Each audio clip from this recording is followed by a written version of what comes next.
Okay. Well, we don't have a big audience, but we'll do what we can here. Akshay.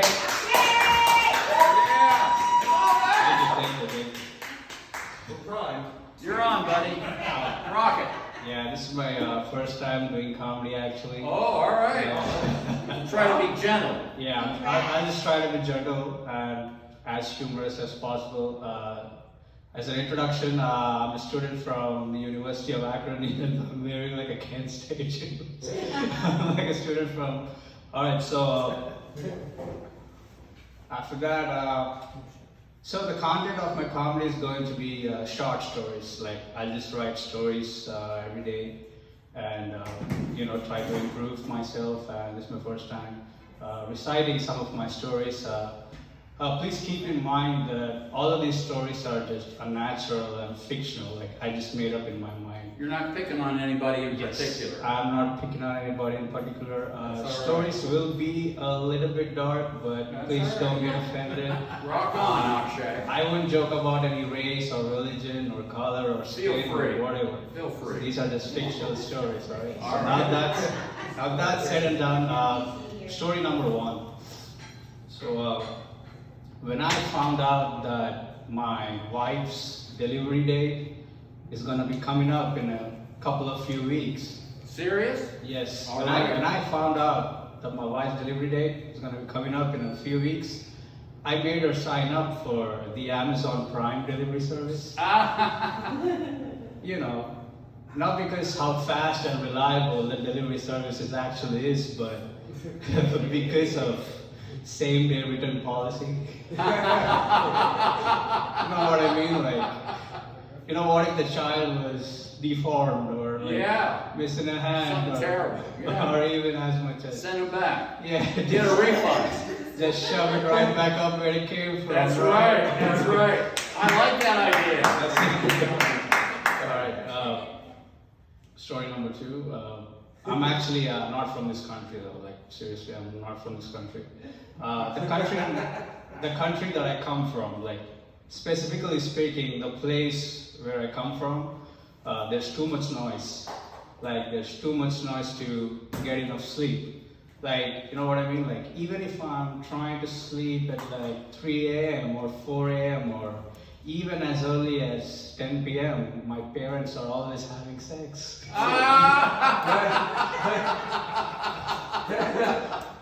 Nice one. Maybe that was a confession rather than a story. That's all right. That's all right. When I was little, like extremely little, my grandfather used to tickle my feet. Yep. And all of my relatives were paranoid by this act. I mean, there could be two reasons for their paranoia, right? The first reason could be that they just might be thinking that my grandfather's a raging pedophile. Or maybe it was due to the fact that I was still inside my mother's womb.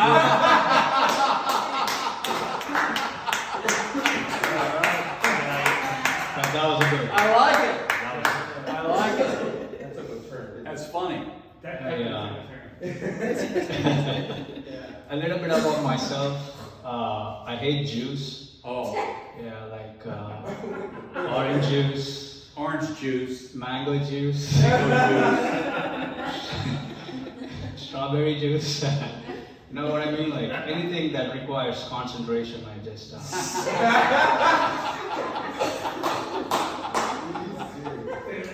I got you there, right? Very good. Very good.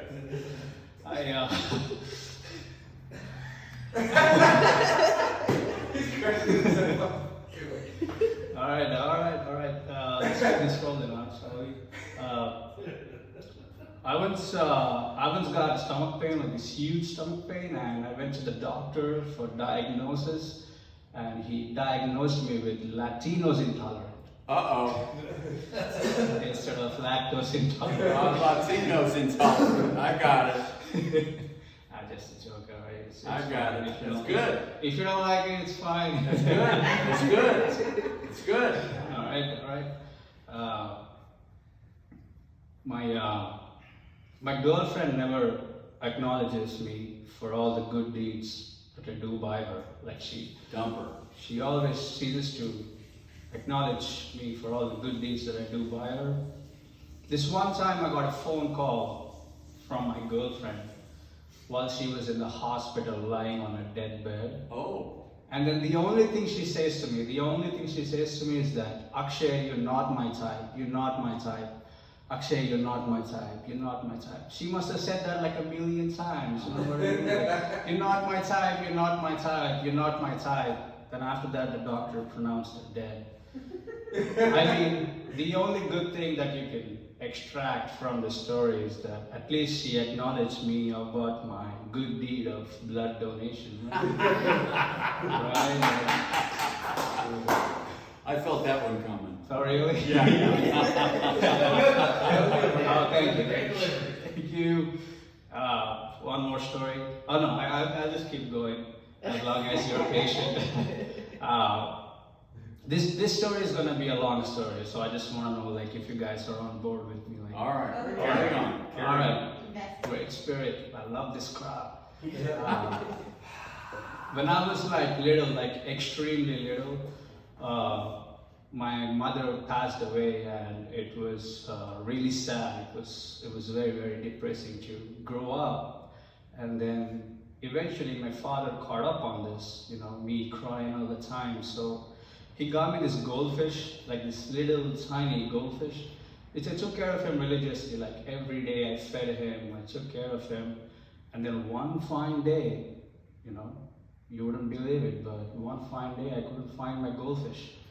And then I started crying like immediately. I mean, you could imagine, right? I was very little at that point of time, so I started crying. I started searching everywhere, like under the bed, over the bed, just to find my goldfish. And I couldn't, so I just ran up to my father with tears in my eyes, having, Dad, I couldn't find my goldfish. Do you have something to do with it?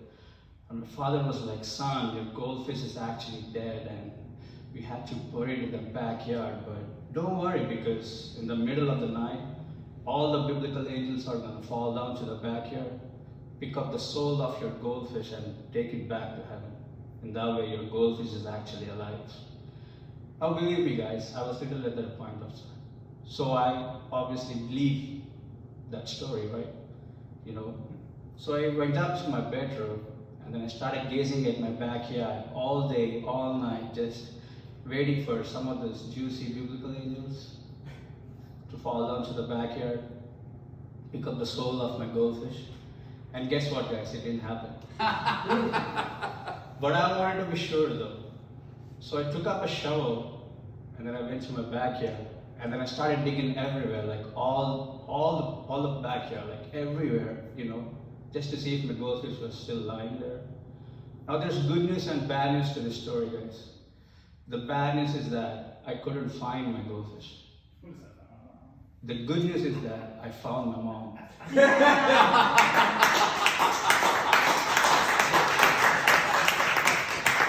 Very good. Very good. Thank you, thank you.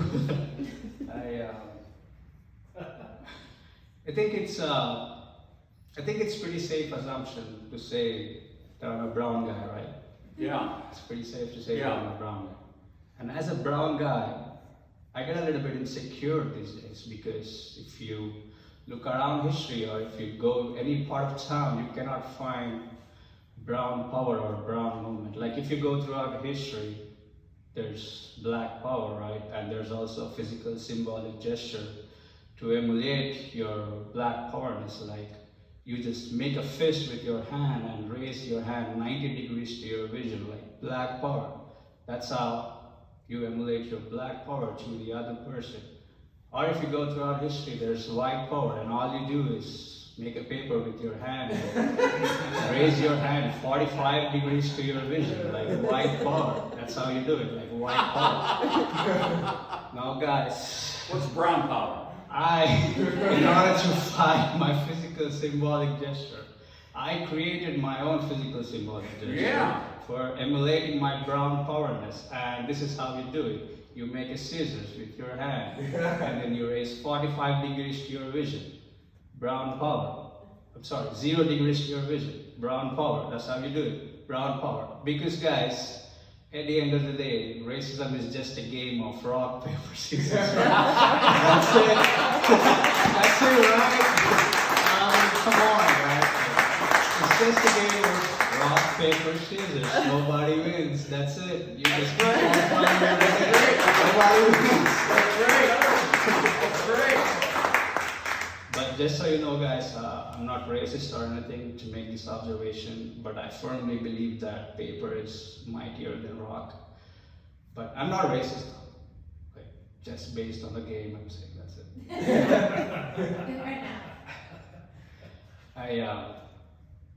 I got a few stories more if you guys are okay with it. No, I can't play that game without. Yeah. Oh really? No, I mean, I cannot go over it, but it's an okay story. no, it's a good joke. It's a good story about the ass. Oh, thank you, sir. Thank you. Great music, by the way.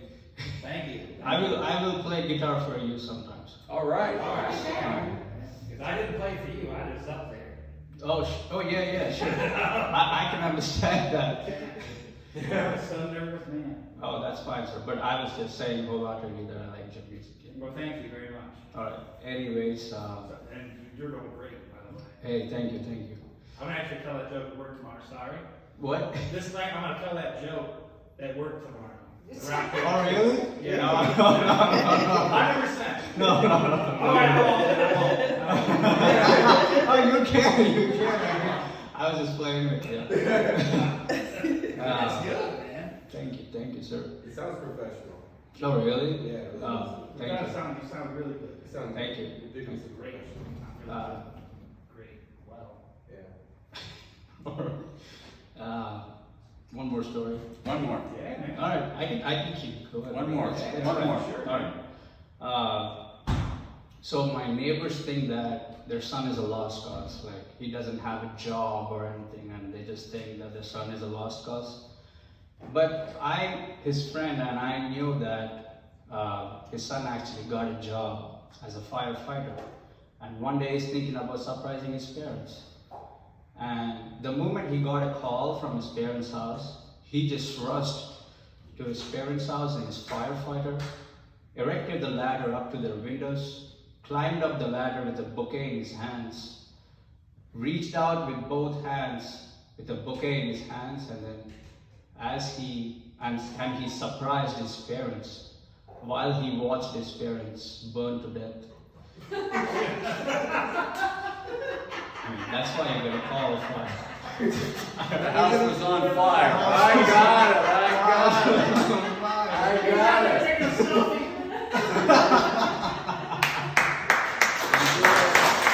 Give it up for your host.